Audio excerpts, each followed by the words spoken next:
system of justice that we have a trial by jury. There are cases, Elisa Cosgrove, that I represent, for example, had her children taken away by an attorney who was appointed on a one-case basis to decide whether or not her parental rights should be severed. There's a long story behind this. The same attorney that was appointed Judge Pro Tem had only a couple months before that accused Elisa Cosgrove of kidnapping a child for whom he had been appointed to act as guardian ad litem. He severed Elisa Cosgrove's parental rights and ironically became the general counsel for the Kansas Department of Social and Rehabilitation Services shortly after that. The third item is the right to effective assistance of counsel and counsel at the first investigative stage of the proceedings. I find so many people who come in when so much time has passed that their rights are seriously prejudiced. They ignore that first notice from the social services agencies because they didn't do what they're accused of doing.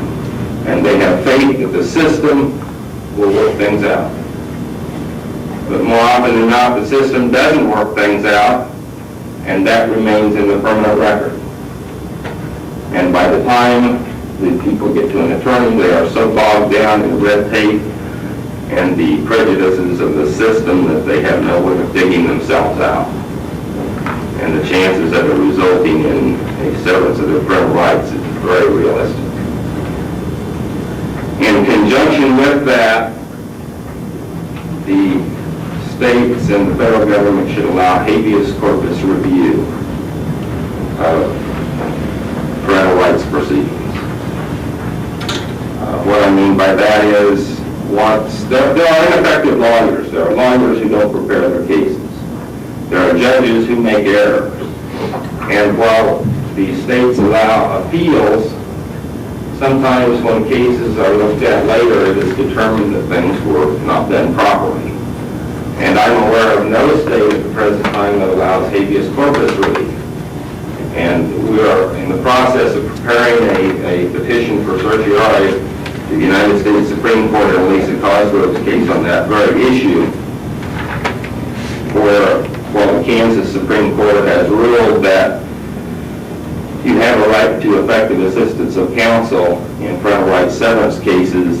The issue can be raised only on appeal. And more often than not, the attorney who files the appeal after your parental rights are severed is not going to raise the issue of his own ineffectiveness.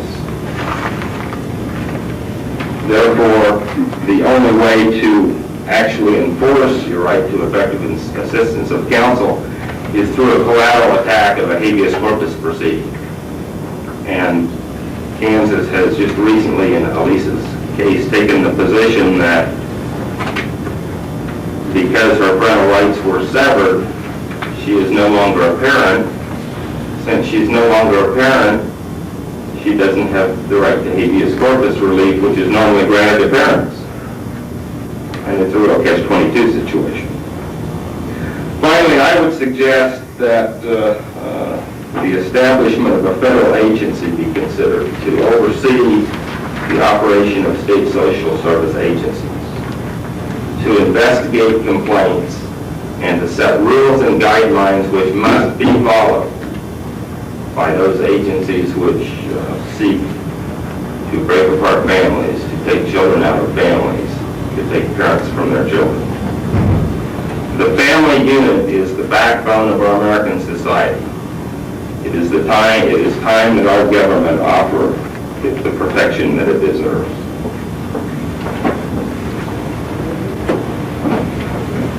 Our last speaker is Elisa Cosgrove. She's a board member for the National Pro Local Council, and she's also the Mother Day Rally Coordinator.